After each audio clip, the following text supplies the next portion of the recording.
Olá pessoal, bom dia. Muito prazer, hoje nós estamos retornando mais uma videoaula. Professor Paulo Leles, vocês que estão aí nessa etapa de conclusão do ensino médio, né? Para nós é um orgulho ter, mesmo nessa organização à distância, ter vocês sempre acompanhando as nossas aulas. Preparamos para vocês hoje uma revisão geral aí do que representa a geografia do mundo chinês e indiano, dentro de todo um contexto do que vocês já estudaram ao longo dessa vida educacional de vocês, lá tanto na etapa final do ensino fundamental 2 e também agora ao longo do ensino médio.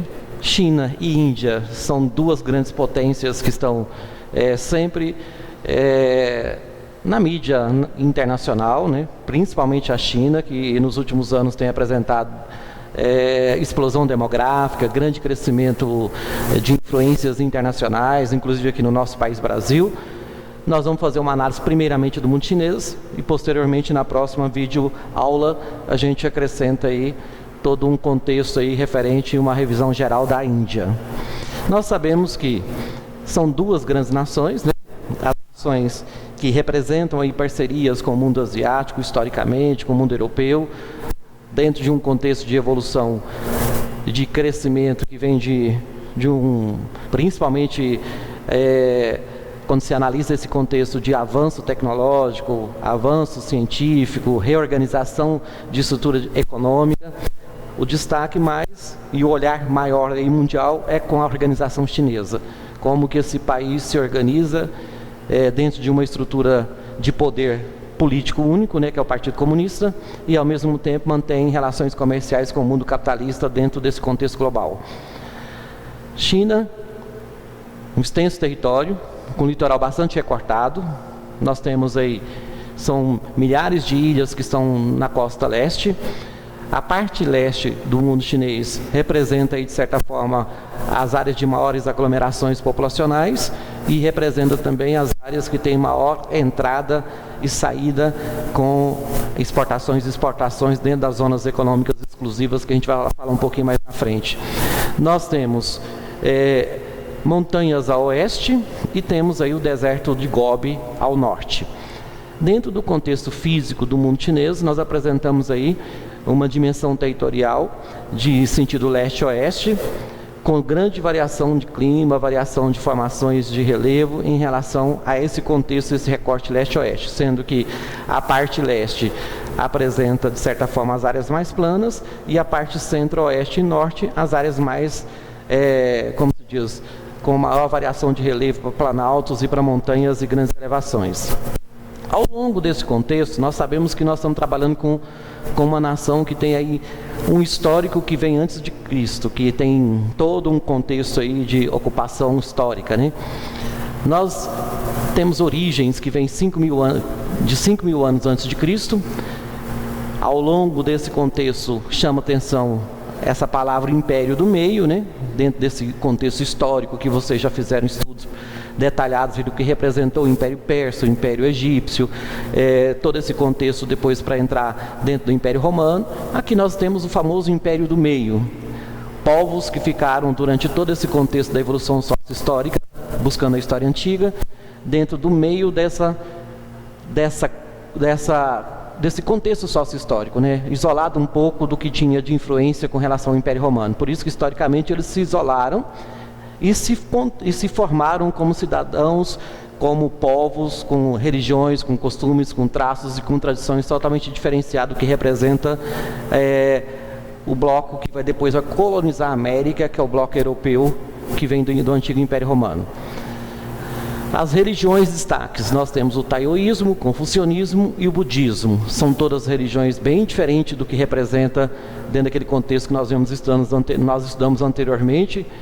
Nós acabamos de fazer uma análise geral aí do mundo do Oriente Médio, com o foco na questão das religiões monoteístas, das religiões que têm a figura de um Deus único, de um Deus transcendental, de um Deus que não tem imagem, né? que é uma, de certa forma, uma luz, né?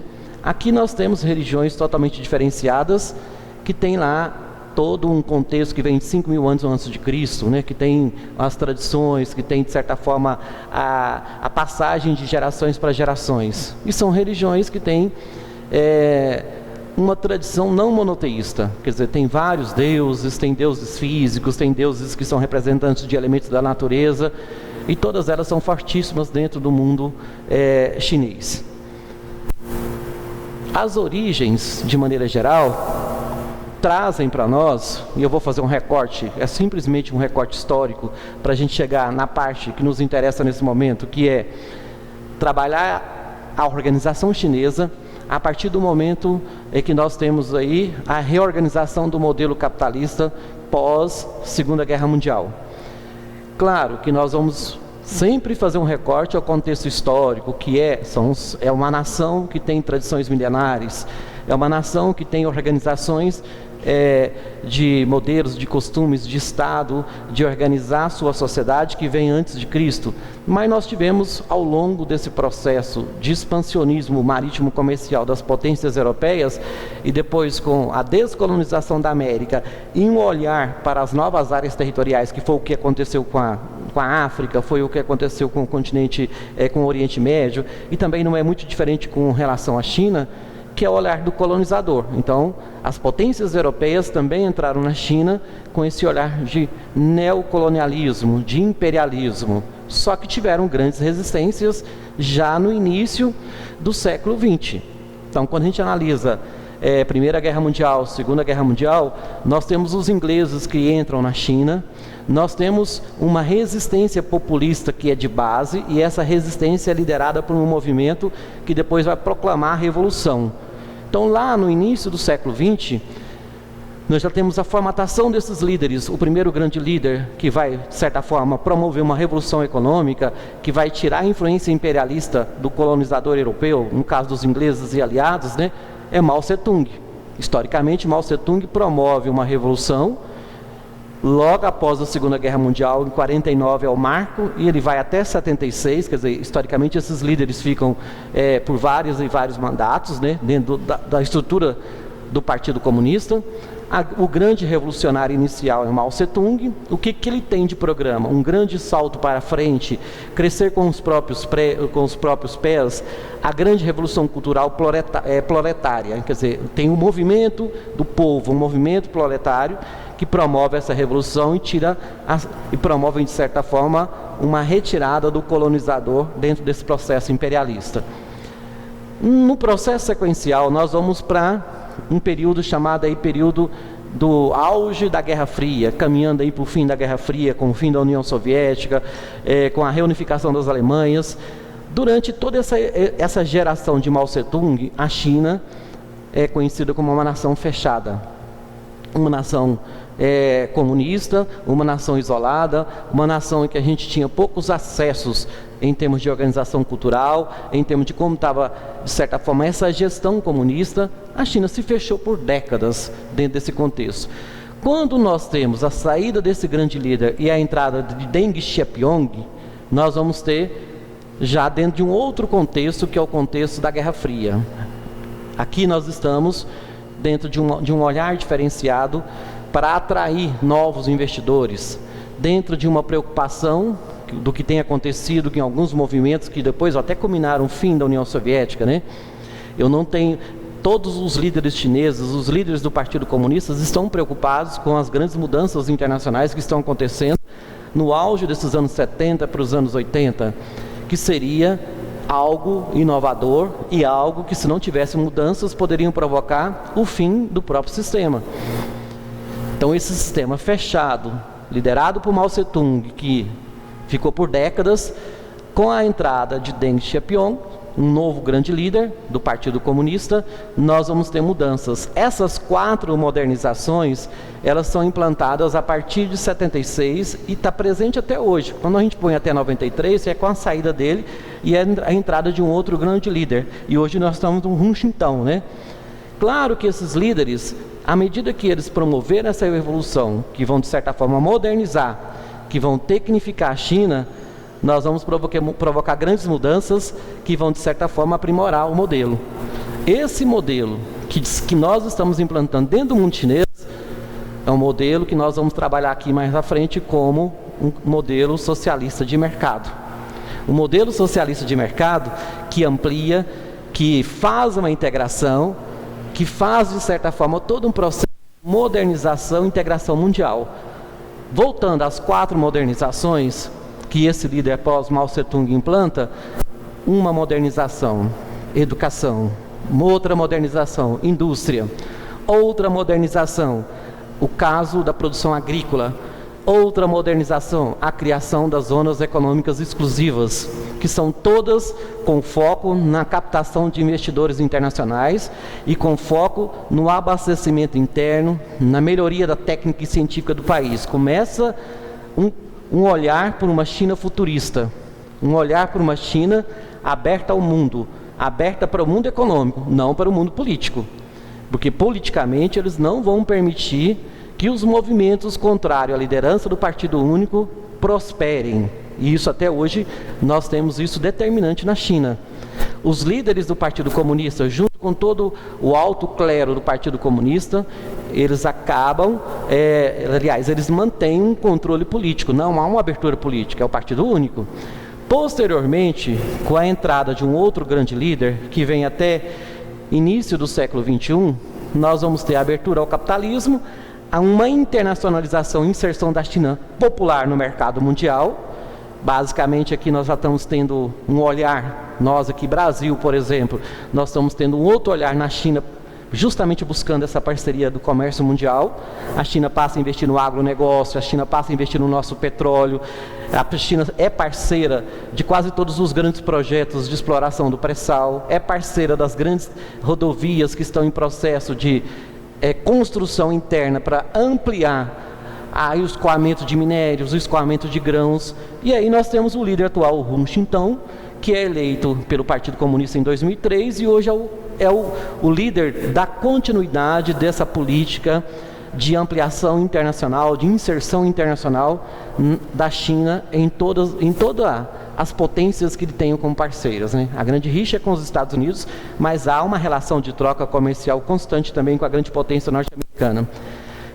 Na sequência, nós temos hoje, a partir dessa evolução de 49 atual, após o movimento de implantação dessa prática econômica via revolução socialista, né, ou revolução de uma economia socialista com capitalismo de mercado, né, com abertura para o mercado capitalista mundial, nós vamos ter um crescimento econômico acima da média de quase todas as grandes nações do mundo. Juntamente com o crescimento econômico, nós vamos ter também um boom e uma explosão demográfica. São dados aqui de 2008, hoje ela está, a perspectiva é que a gente tem mais de 1 bilhão e 400 milhões de chineses. Claro que se você tem um salto gradativo do crescimento populacional, você tem estruturações internas em várias províncias chinesas, você tem todo um contexto aí de atrativos internacionais, você tem urbanização acelerada em grandes áreas das zonas econômicas exclusivas, nas grandes metrópoles, você tem ao mesmo tempo um processo de urbanização em crescimento. A China ainda é um país que tem mais de 50% da população morando no campo. Mas eu estou trabalhando com um país com 1 bilhão e 400 milhões de habitantes. Se ele tem metade da população morando no campo, ele tem 700 milhões de pessoas urbanizadas.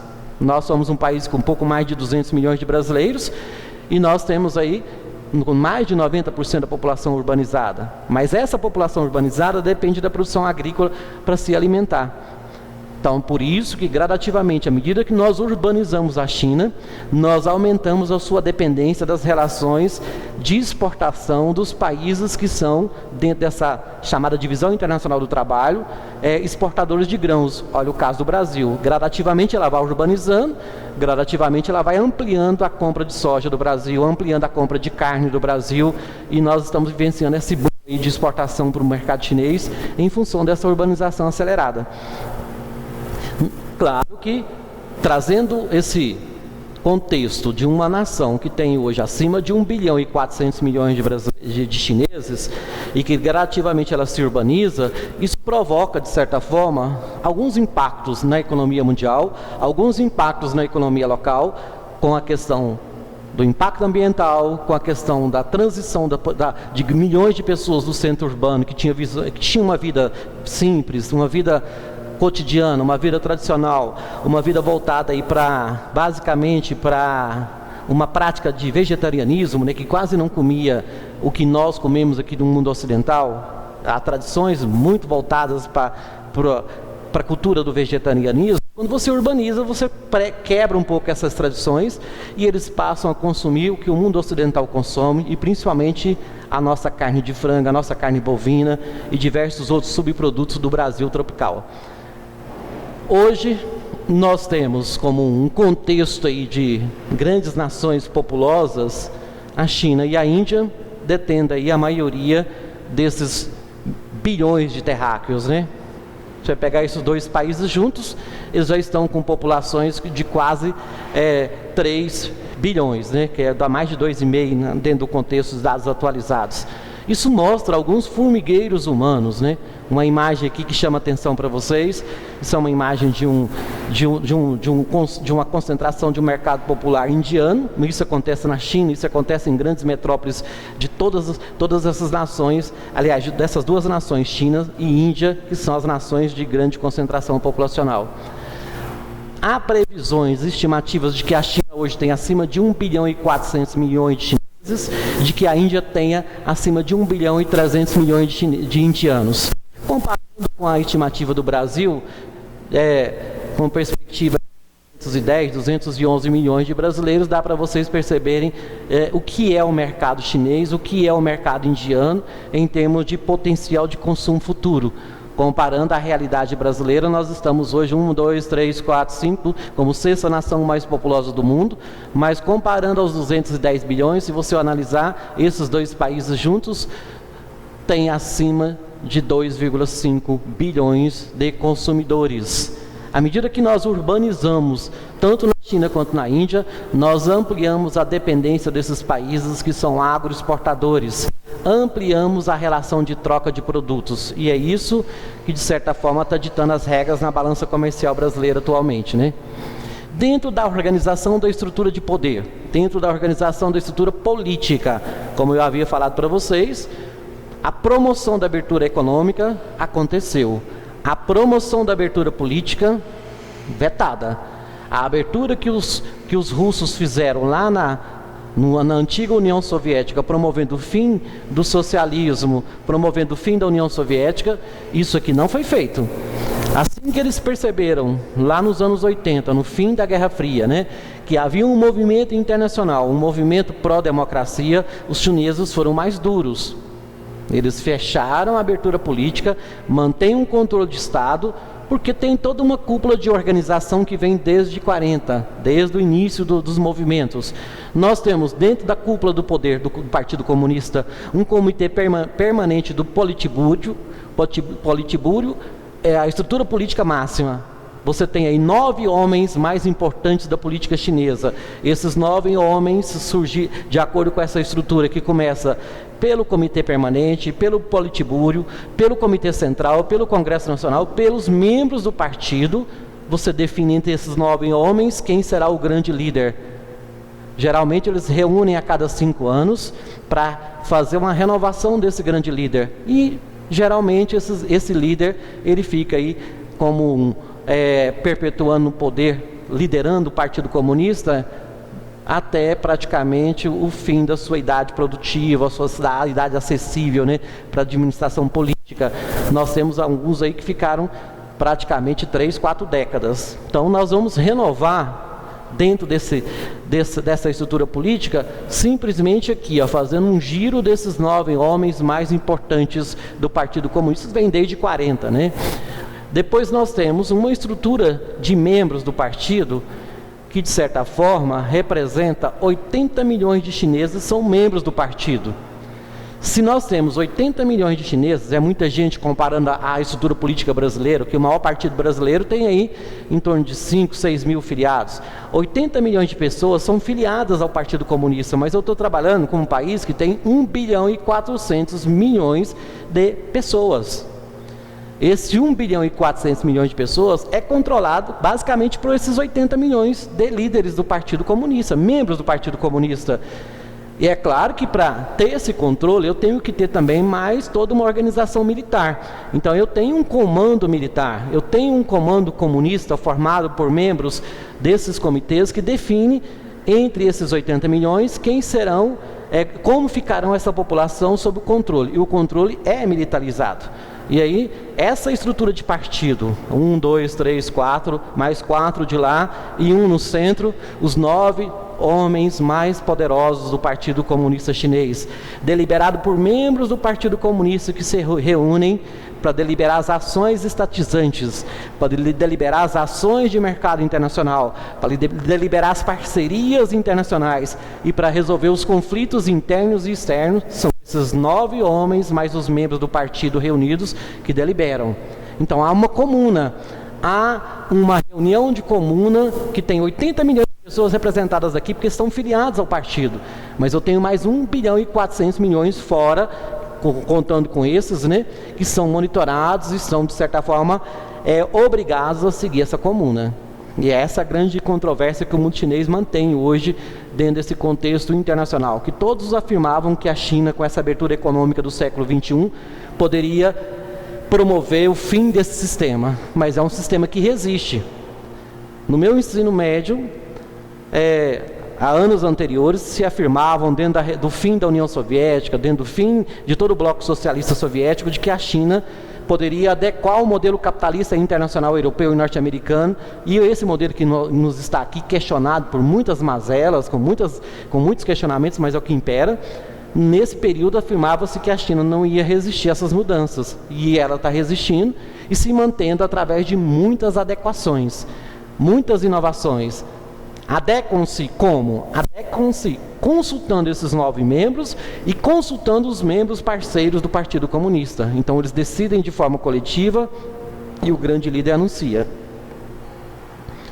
Dentro de toda a estrutura política, nós temos uma organização. Isso aqui é só para a gente ter uma noção que a parte leste tem aí as grandes metrópoles, né? Principalmente porque facilita a entrada e a saída de produtos que são exportados e importados. A parte centro e centro-norte é a parte onde tem os terrenos mais acidentados, onde nós temos as grandes elevações e a parte desértica, né?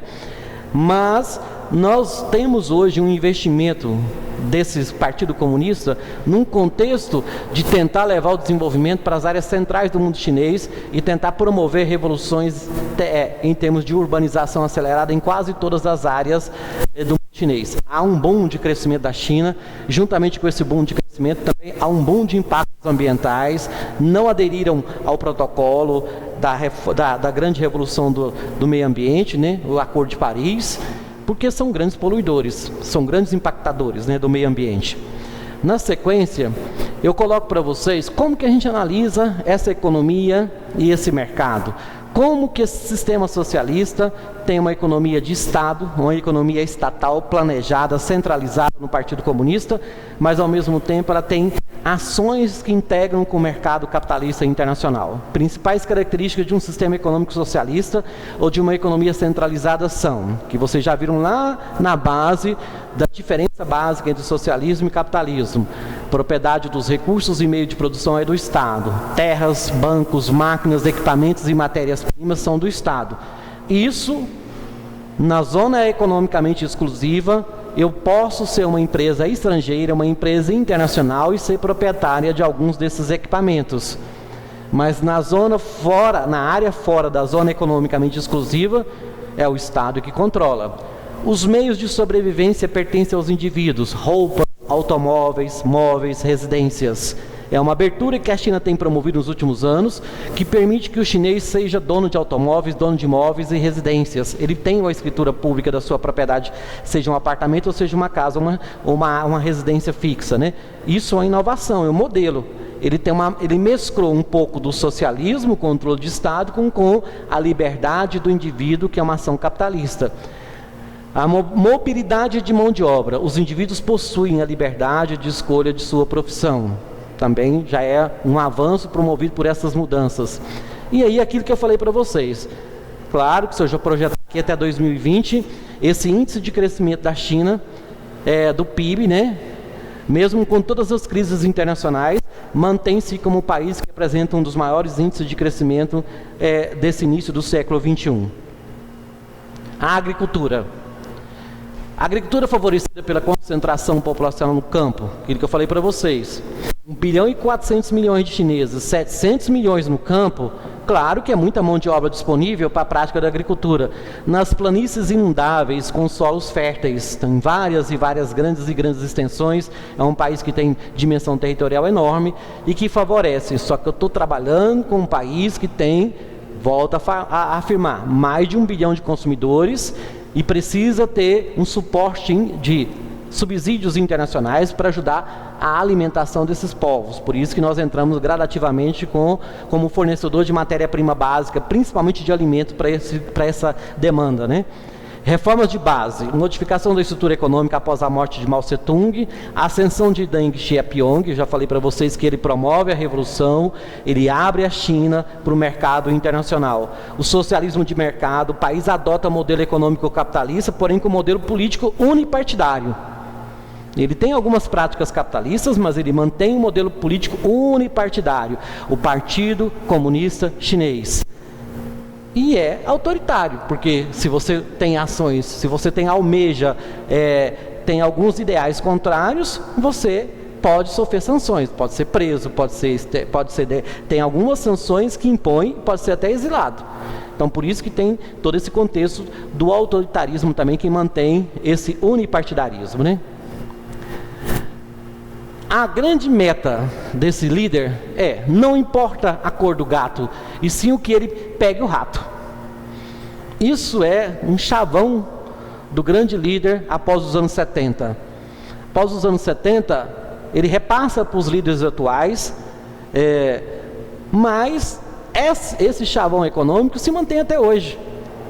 Mesmo com toda a intriga internacional, o jogo geopolítico com os Estados Unidos, eles estão atrás do rato. Qual que é o rato? Ampliar suas relações comerciais com a América, ampliar suas relações comerciais com os Estados Unidos. Está aí a briga entre esse 5G, esse portal de tecnologia para telecomunicação. Eles estão numa briga internacional com os Estados Unidos. Eles querem quem? Ampliar o mercado na América, ampliar o mercado também nos Estados Unidos, inclusive no Brasil, né? Então essas reformas que eles promoveram, elas tiveram estratégias para exportação, para abrir as portas do país para o mercado internacional, para ampliar as relações com todas as grandes nações e também com as pequenas nações que estejam disponíveis e ofereçam, de certa forma, uma pauta de importações e exportações que garante a lucratividade para o país. É o caso do Brasil, né? Reformas de bases. Em 79 ficou conhecida como o Programa das 4 Modernizações. Lá no início da aula eu falei um pouco sobre isso. Eu falei para vocês que ele tem o setor industrial como elemento-chave, a agricultura como elemento-chave, os militares como elemento-chave e a educação como elemento-chave. Claro que eu promovo a abertura à entrada do capital estrangeiro. Na agricultura, eu promovo uma revolução camponesa, eu aumento a produção, porque eu estou urbanizando, eu estou ampliando gradativamente o número de pessoas que estão vivendo no setor urbano, e eu preciso aumentar a produção daqueles que ficam, né? As forças militares, elas precisam modernizar, elas precisam de um aparato bélico, porque com a modernização e com as cobranças internas e as cobranças internacionais, eu vou ter que manter esses militares com melhor tecnologia, melhor aparato, porque é eles que mantêm o sistema. São 80 milhões de membros do Partido Comunista e são mais de 100 milhões de militares. Então isso garante, de certa forma, a manutenção dos ideais daqueles que pregam aquela política do Partido Único. Educação, investimento na produção e na ciência e na tecnologia. Está aí. Como que um país que na década de 70 era desconhecido do mundo tecnológico, fechado para a tecnologia das grandes potências da época, no final da Guerra Fria, hoje, em 2020, mantém-se lançando para o mundo a tecnologia e competindo com as maiores potências mundiais na tecnologia de telecomunicação, como esse novo boom aí com os canais do 5G, né? Das redes de integração de internet e telecomunicação. Porque investiram maciçamente na ciência e na tecnologia a partir dos anos 70. Aqui para a gente fazer uma trégua aí nessa questão e fazer uma revisão básica, aí, olhando as imagens, a charge, né? Tem aí todo um contexto do que representa a comuna, né, com seus membros, o membro central e seus membros da direita e da esquerda, os seus representantes do Partido Comunista, os líderes e o povo de frente da Assembleia, né, declara aberta essa Assembleia de acionistas. É fazendo uma sátira de que, ao mesmo tempo, mantém um sistema comunista, mas mantém acionista esse sistema capitalista. Tem alguns investidores que estão mantendo investimento dentro dessa estrutura do mundo inteiro, né? Inclusive alguns parceiros até brasileiros, né, que estão investindo na China. Estrutura produtiva chinesa, população, grande população absoluta, grande mercado consumidor, mão de obra barata, que o partido mantém isso, né, que existe até uma controvérsia de como nós vamos concorrer com tanta gente e com tanta mão de obra barata disponível no mercado chinês, né? Os produtos deles sempre estão gradativamente melhorando a qualidade e tendo custo menor. Hong Kong e Taiwan são áreas de autonomia política, conexão com a China, que tem todo aquele contexto pós o regime comunista. Eles mantiveram aí uma organização capitalista com apoio tanto da Inglaterra quanto das potências aliadas internacionais, né? O capital estrangeiro, países desenvolvidos e elites chinesas espalhadas pelos novos países industrializados, né? O mundo inteiro tem aí parceria com os chineses. Vários chineses se transferiram para outros países, inclusive para o Brasil, montando as suas grandes transnacionais. Olha o caso nosso aqui do nosso território brasileiro, né? De agrário a industrial, transferência de 30% da mão de obra agrícola para os complexos industriais. Eu estou industrializando, eu estou modernizando, eu estou tirando a pessoa do campo e trazendo para o setor urbano. As zonas economicamente exclusivas, que também são inovações a partir da reforma promovida aí com o fim da Guerra Fria. Complexos industriais montados em áreas litorâneas para favorecer a exportação, na costa leste principalmente. Expansão das zonas econômicas exclusivas ocupando vales fluviais nas porções centrais e orientais. Quer dizer, eu saí da área litorânea e fui para o centro e para a parte oriental, para também ampliar essas entradas internacionais. Tecnologia de ponta.